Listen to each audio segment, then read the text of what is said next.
In this video, you'll learn how to fold a paper airplane. Use a rectangular piece of paper and follow these moves.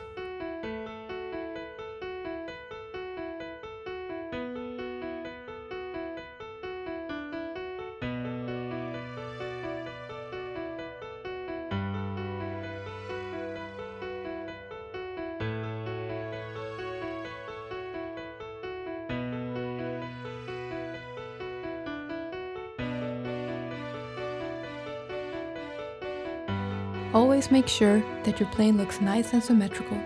To improve stability, you can fold the wings like this. If the plane tends to fly to the right, fold the back to the left, and vice versa. If the plane goes down too fast, fold the back of the wings up. If the plane goes up very fast, fold it down. Thank you for watching. Please like, comment and subscribe.